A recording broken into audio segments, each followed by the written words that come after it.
talking about, as always, mortal sin.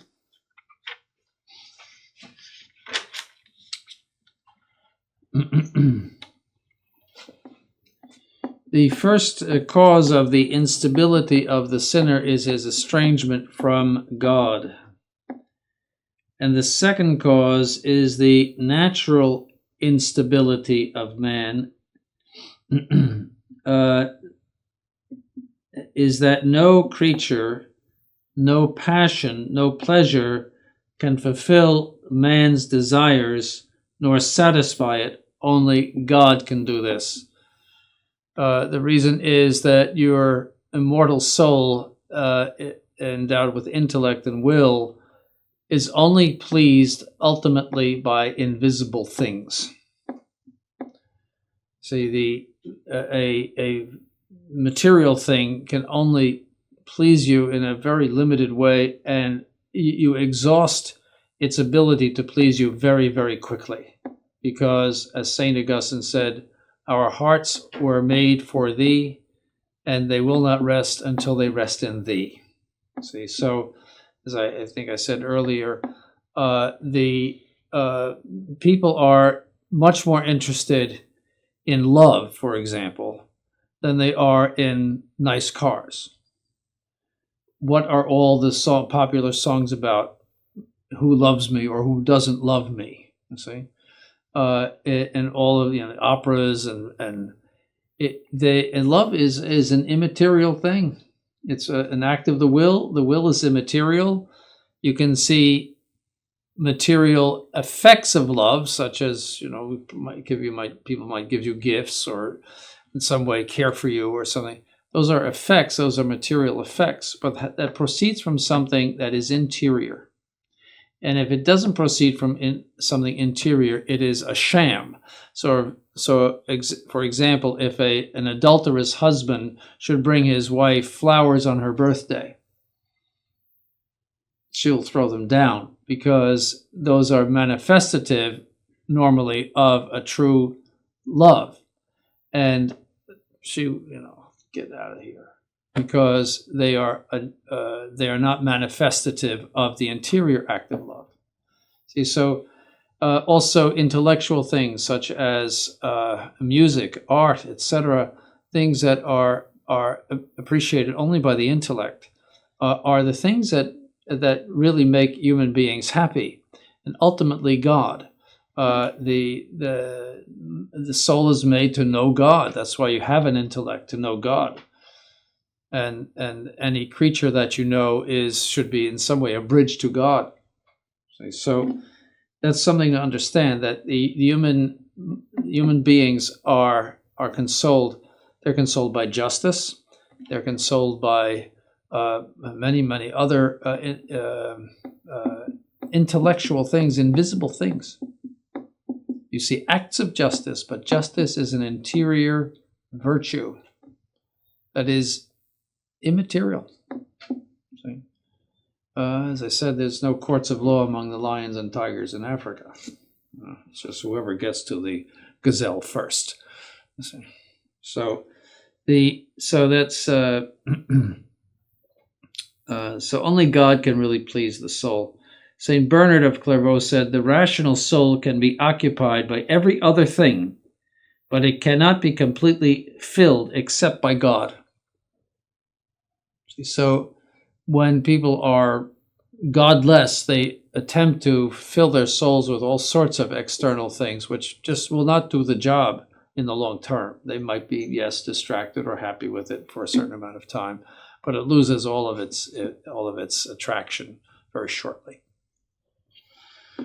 The third reason for the instability of the sinner is that those things which he pursues by his carnal desire are fluctuating, fleeting, and mixed with much bitterness and torment, and in where they lead and in when they are lost. So people, when they find out that they're not loved anymore by their girlfriend or boyfriend, or as the case may be, they will often commit suicide, because that is where they have placed their happiness. And if I don't have that love in my life. Well, that's the end. There's no more reason for me to live. So there's a lot of bitterness in the separation from the things that they have made the object of their happiness. There's a lot of potential bitterness and sadness. That they've made this their paradise, and then, well, things happen. People die, or they might get sued, or there's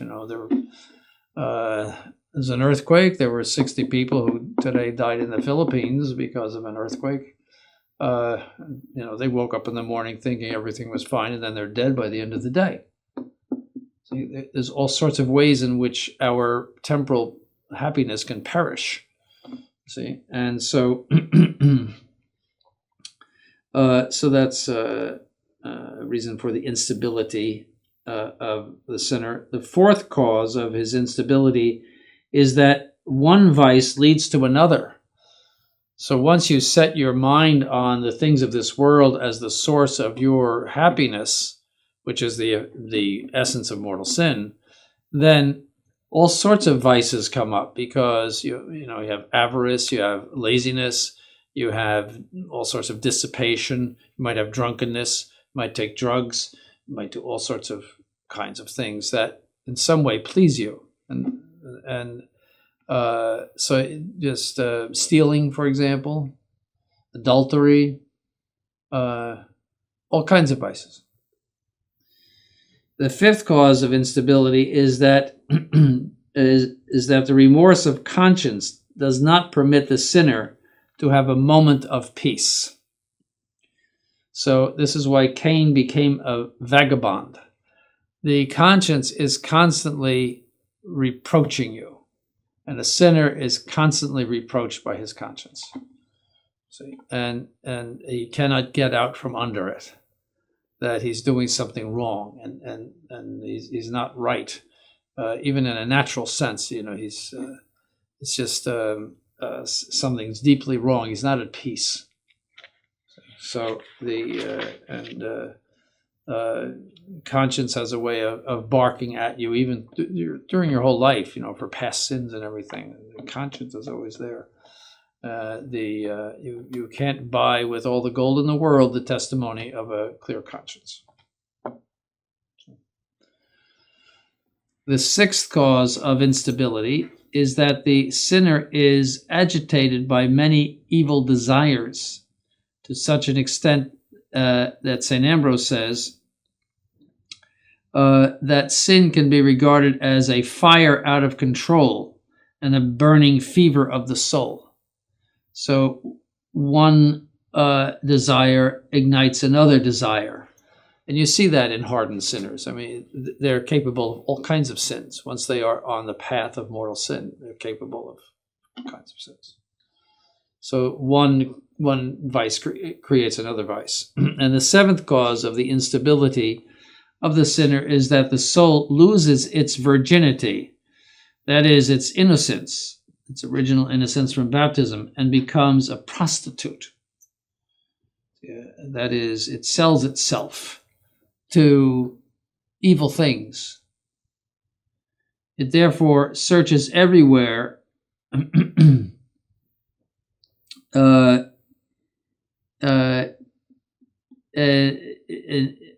deceiving itself. In other words, it searches everywhere for some sort of cheap fulfillment, and it's therefore unstable in that way. So mortal sin destroys sanctifying grace in the soul, which is the most precious of treasures.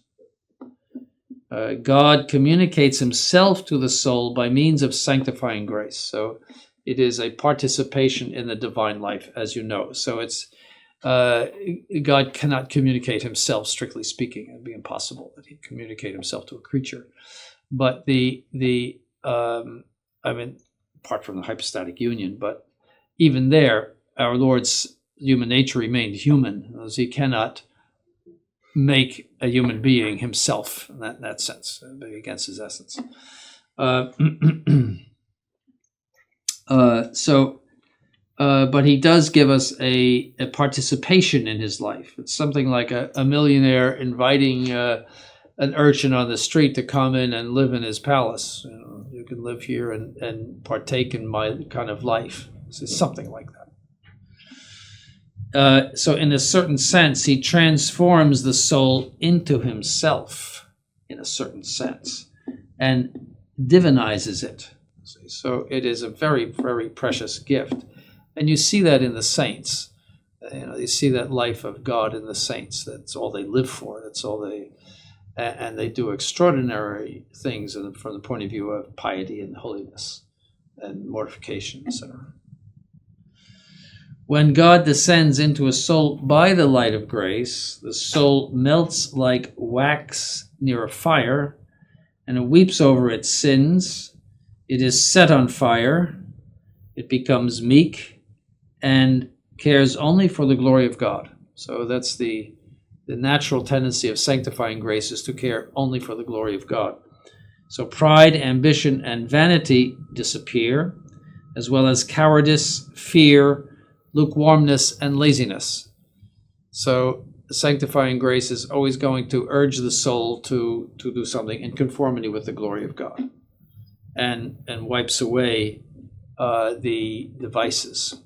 Now, you might have vestiges of the vices, but the grace is going to urge over and above those vices. In other words, it's going to for example, to make girls like St. Agnes face martyrdom. I mean, naturally, a woman would be more given to fear than a man, say, naturally. But, they went to their martyrdoms, and as I think she was a teenager. So, it enables a soul to do extraordinary things from the point of view of the glory of God. And sanctifying grace makes all of our good works meritorious. Remember the eating of ice cream, for example, is meritorious.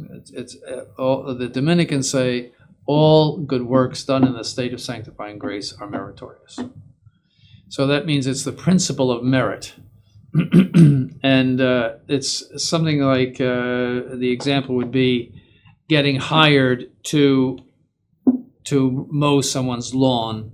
You have a principle of merit there. Yes, please mow the lawn. I'll pay you such and such to mow the lawn. You have a principle of merit. You mow the lawn. You go to the knock on the door and say, I mowed the lawn.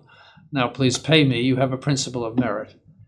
If you don't get hired, you have no principle of merit. You can mow the lawn and say, please pay me, and they could shut the door.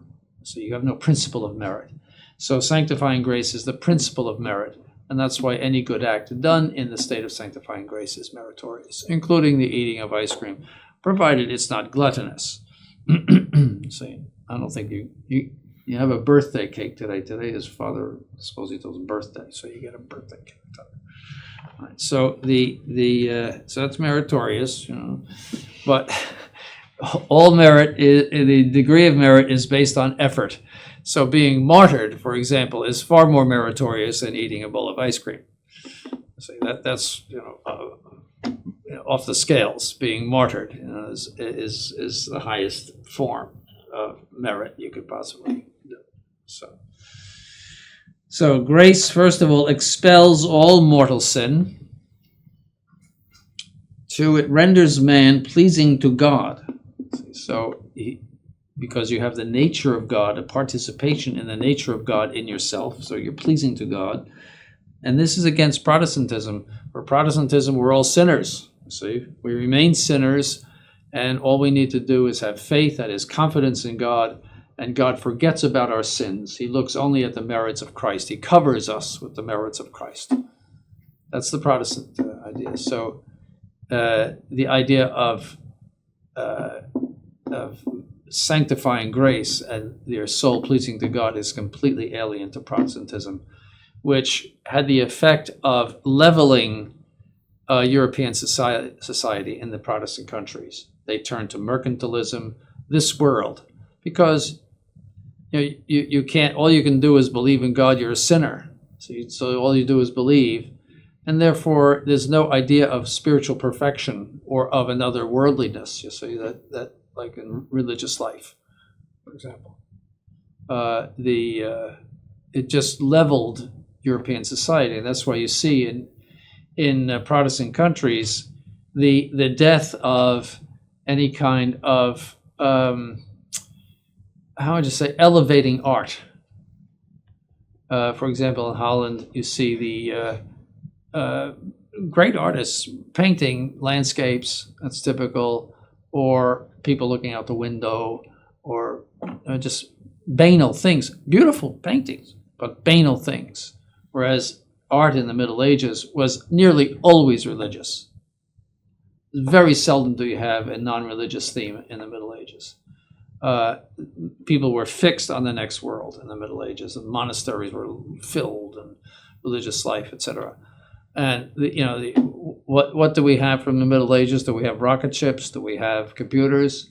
They were just as bright as we are.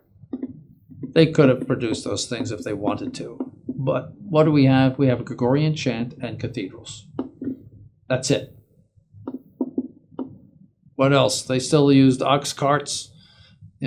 Everything was primitive from our point of view, but they had all of their energy was towards supernatural things. Protestantism leveled that, so it just blew it up, and then the turn was to material things. So, and that's where you had mercantilism and building up of money. And as I always say, in England, there's two things to see. Before the Reformation, there's all their cathedrals, which are magnificent. After the Reformation is to see their beautiful houses that they lived in. All those magnificent, like what you saw in that stupid show, I forget its name, Downton Abbey. That's Highclere, which is one of the biggest houses in England, but that's you see, you go around to the houses. Oh, this is a beautiful house that some rich man lived in. That's it. So there's really virtually nothing left after the Reformation in those countries. And also Denmark and the Scandinavian countries are pretty blah, from the point of view of architecture and art after the Reformation.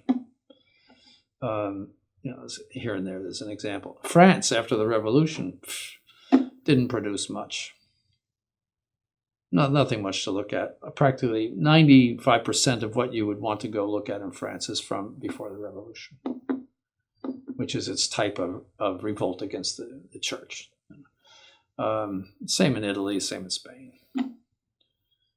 It's that's the effect of sanctifying grace, but the effect of the idea that you're in sin just turns you to this world. So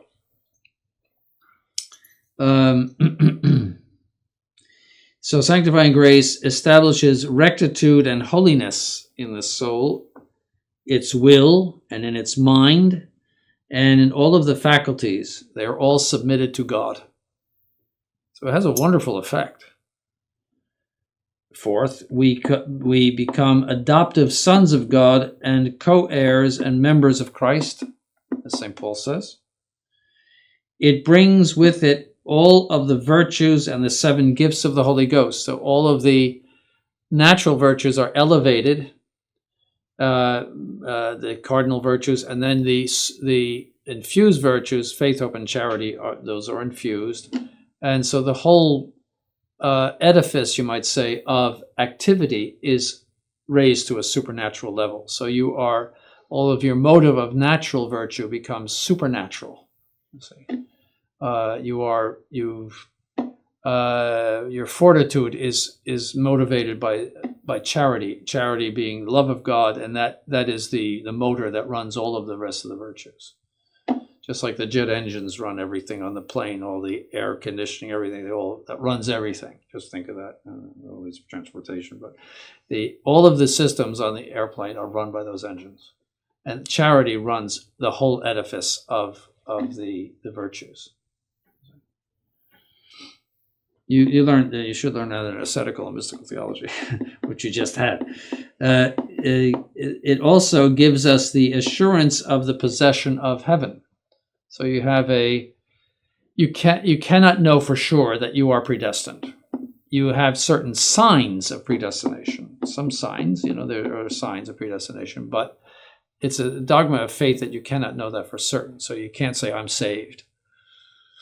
But you can have a moral certitude in the sense that you have a good conscience, and you're not conscious of any mortal sin, and that you're leading a life in accordance with the law of God, etc. That would give you a type of moral certitude. That means not an absolute certitude, but a moral certitude, a hope, a founded hope of salvation. It also is the principle and cause of satisfaction for sins committed. You see, so it's important to make up for sins committed in the past, and that is the principle of satisfaction for them. See, the state of sanctifying grace. So if you fall back into mortal sin, you can't satisfy for past sins. You don't have any title to satisfaction. But if you're in the state of sanctifying grace, you can do that. You see? And the sanctifying grace also preserves us from committing these sins again, and also urges us to avoid the occasions of them. See, so that's to understand sanctifying grace, and mortal sin blows that up, all of that. And grace has as its first fruit peace of soul, peace of mind, which is a very important thing. People do these horrible things like shooting up people, and because they have no interior peace. It also gives us hope of eternal glory. It confers rectitude and holiness.